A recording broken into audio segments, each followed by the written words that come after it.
Thanks for tuning in to the Valdosta Daily Times Online. I'm your host, news reporter Kristen Finney. Today I spoke with Rick Van Hook, the culinary instructor at Wiregrass Technical College, and he shared some of his tips for grilling the perfect burger this summer. Hi, I'm Chef Rick Van Hook at Wiregrass Georgia Technical College in Valdosta. Today I'm just basically going to be demonstrating some of the favorite things to do in the summer, and that's grilling and different options that you can do on the grill, so you're not having to run back inside, and you can just pretty much do everything on the grill. First of all, we're going to talk about the meat that you're going to use for hamburgers. In my personal opinion, ground meat or ground beef that you're going to use for cheeseburgers, hamburgers, whatever it is, needs to have some fat in it. So when you move towards the lean side of the hamburger meat, if you ever come into a problem where the hamburger's dry, it's either A, it's overcooked, or it didn't have enough fat in it to keep it moist. So what you want to look for if you're going to the grocery store, this right here came from local grocery store, and all it is ground round, which basically comes from the rear side of the cow. There's a good amount of fat in this particular meat that I have. This is an 85-15 ratio, which means 15% is fat, 85% is the actual protein itself. And that's what you want to look for. It's going to keep the meat moist. It's not going to dry out. It's going to be juicy regardless if you're like me and you like to eat it medium, or if you like it well done. Either way, it's going to stay nice and tender.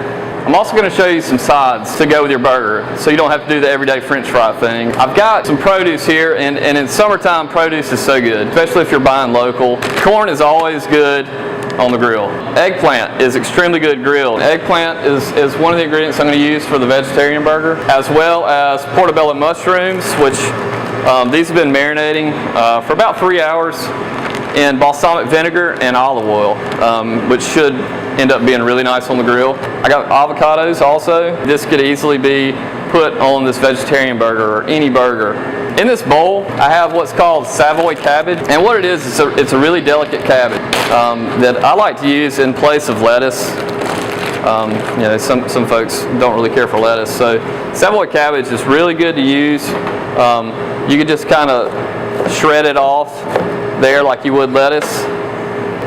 In this pan, I've basically made onion rings out of red onions, and what we're going to do with this is oil them, salt and pepper them, and put them on the grill mark them, and I'm going to pair this with some blue cheese that's going to go right on top of one of these burgers. Squash and zucchini always works out really well on the grill. You can basically just kind of leave it alone, get your grill marks on it. But I'm just going to drizzle a little bit of oil on each burger. If you're like myself, you have children, and if you ever have leftover hamburger meat, that's not going to form into these sizes, just go ahead, do your child a favor and let them try this new concoction. As far as seasoning is concerned, salt and pepper is always good, but for me, I like to use Montreal steak seasoning. It's good with burgers, steaks, chicken, pork. I just kind of try to make sure I'm evenly seasoning. And the key is to hold, if you're seasoning with your hands like I am, hold them pretty far up and the spread's going to be real nice on there. All right, so I've got a little bit of crust. Now be careful for the kids, because this does have a little bit of pepper in it, and it can get kind of spicy, so be careful. For the kids, I usually just do salt and pepper. All right, but I've got the oil side, seasoned side, and I'm going to put it on the grill. And what you're going to see is right now it's barely sizzling, but you can hear it. All right, make sure you season both sides also. Now I'm going to move to the vegetables we talked about earlier. These are just some different veggies that I think go very, very good with grilled burgers or steaks or whatever it is. All right, I'm going to take out these portobello mushrooms first. All right, and this is going to be basically our hamburger patty for our vegetarian burger. All right, and I don't really want these directly on the heat, kind of an indirect heat with these.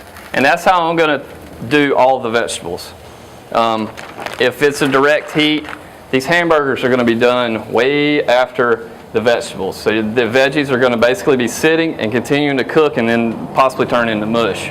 and that's not what you want. You want some bite to them. So I've got them on indirect heat right here. And as far as seasoning with the veggies, salt and pepper is my go-to seasoning with these. All right, now what I'm going to do again is I'm going to try to go as indirect as possible with these vegetables. And this is a lot of vegetables too. You know, you may not need this many. This right here, that's one squash. I think 2 of these would feed 1 person just fine. Now I'm going to do our zucchini. Again, kind of direct heat, like the zucchini are not even above the coals really at all. And leave enough room for you to be able to get your spatula underneath to flip the burgers. All right, the cabbage, again, Savoy cabbage. I don't want it too direct because these are leaves. They're going to cook pretty quick. Same with the radicchio and corn.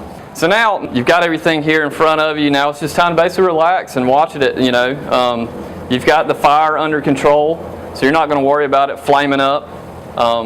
So you're good to go. It's just time to sit back and relax until they're done. All right, now I've flipped a few burgers here, and I left a couple that I haven't flipped yet because I want to show you some things that to look for on the grill. Some things that the grill is actually going to kind of tell you. You know, is it ready to flip over or is it not? If you use your spatula, if it lifts up no problem, it's ready to turn. Give it a little bitty press. Don't press it too firmly though, because what's going to happen is all those juices are going to go out into the charcoal, and the charcoal is getting the best flavor instead of you. So if you happen to see that you get under a burger and it has no give at all, it's not ready to be turned over. It's going to release naturally, and you're going to be able to tell. So if it's ready, it's going to be pretty easy to get under. By the time these are done, hopefully everything is done, and that's what we're going for. All right, now we're to the point where everything is, for the most part, finished. You've got these good char marks and good coloring on everything. The burgers are to where we like it. Another important thing about the burgers is when they're to where you want them done, there's some carryover cooking that's involved, so which basically means when you take it off the grill, just let it sit and relax for a minute. If you've ever put it directly onto a bun and there's blood that goes everywhere, there's juices that go everywhere, well, if you'll set it to the side and just let it hang out and rest, all that's going to drip out and it's going to continue to cook. I would say anywhere between 5 to 10 degrees more. So if you're like a medium well kind of person, pull it off of the grill and let it rest when it's at about medium, and it's going to carry over and cook to where you like it, and it should work out for you pretty good every time. Okay, now I've got 3 different cheeses that I'm going to top the burgers with. I have some fresh mozzarella here that's going to go on one of the burgers that I'll go over with. Swiss cheese is also going to. All right, and then I have one of my favorite cheeses, especially with a burger or even a steak, is blue cheese. This particular blue cheese here is a Cow's blend blue cheese, so it's really creamy. And I'm going to top it on there like that. Okay. From there, I'm just going to let the cheese melt. While that's going on, I'm going to go ahead and get a nice platter and take off all of my vegetables. And you can see here the coloring that the grill's given to this zucchini. It's a little bit, and this is just nice presentation when you get inside and everybody's had fun. And then this is your time to shine. Okay, grilled eggplant here. Though it does not look extremely appetizing at the moment, this is going to act like a hamburger patty for anyone who's vegetarian that may want to try a burger or something that's similar. And this is pretty much it. We're good to go. Waiting on the cheese to melt, platter those up, and then it'll be time to eat.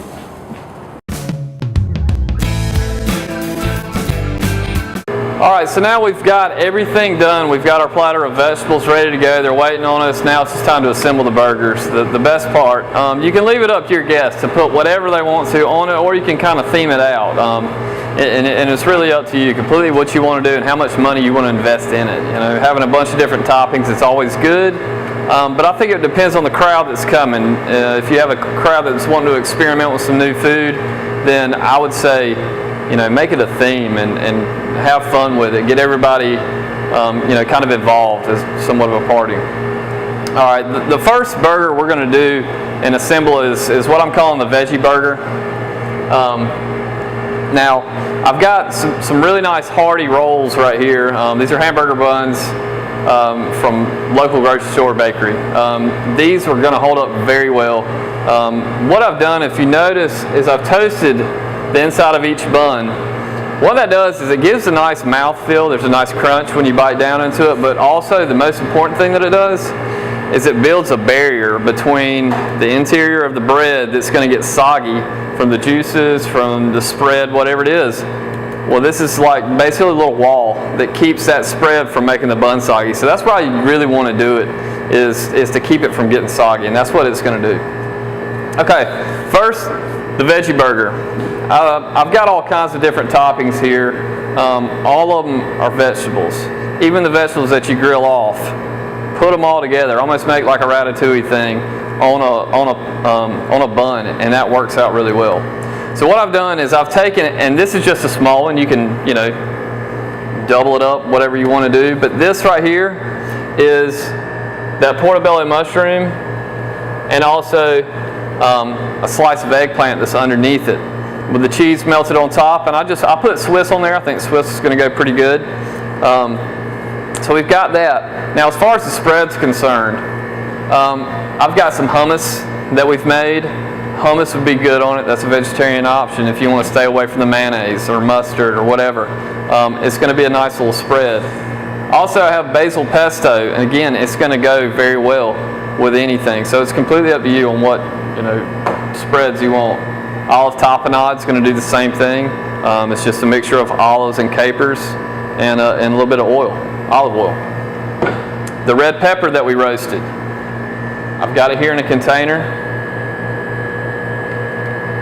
And the skin has been peeled off. You see a little bit of char there, and that's fine to leave that on. You're going to get that grilled kind of flavor on there. But now it is tender. It's not going to be real crunchy. The skin's not going to be chewy. It's off. And that's a good option too, to put right down here is the base. Okay? So you can do multiple things. What I'm going to do with this though is I'm going to use, when you got so many options, it's hard to choose. But I'm going to go with the basil pesto. And I'm going to use that as my spread. And again, basil pesto, all it is, basil leaves, pine nuts, Parmesan cheese, olive oil, a little bit of lemon juice, and that's about it. It takes a pretty good amount of basil. So if you've got an overgrowth of basil in your garden, chop it down and put it in your food processor with these ingredients here, and that's all there is to pesto. You can also buy it, and there's less work involved. If you want to do the work and have some fun with it, then make it yourself. So I'm going to spread that pesto on there. Next, take my vegetables. We're going to put them right on top there. Put the lid on it. And what I'm going to do now is, if you want to secure the bun and the patty and everything so it's not falling all over the place, get you a skewer, a toothpick, something, but make sure it's visible, and plop it down in there. And a good thing to do for presentation is get you a little cherry tomato, put it through the skewer or toothpick, whatever it is. This is called a cornichon. It's like a little pickle. You can leave it whole and do it on top. I kind of like to cut it in half here and poke it right through there and do that. And then pickled okra, I'm going to stab in there. I love pickled okra, especially in the summertime. Plop it down there, and then you've got a nice little presentation for it. So we're going to take our patty. This is the one I've topped with blue cheese. And it's melted pretty well. I'll transfer it here. So I'm going to take a little dollop of hummus. You can buy this at the grocery stores. You can make it. It's really simple to make. So I've got the hummus spread down, and again, that's going to build that barrier so it's not going to get soggy. Here I've made some olive tapenade, which you can also buy. That's already processed and made in stores. But all this is capers, Kalamata olives, some olive oil, and a couple of different vinegars. All right, so I'm going to smear that down here. So I've got that. The burger goes down on there. I've got my grilled red onions right here that I'm going to put kind of right on top. All right, so that's on there. All right, last we're going to do, I'm calling it an Italian burger. I've got fresh mozzarella that we melted on top of the burger here.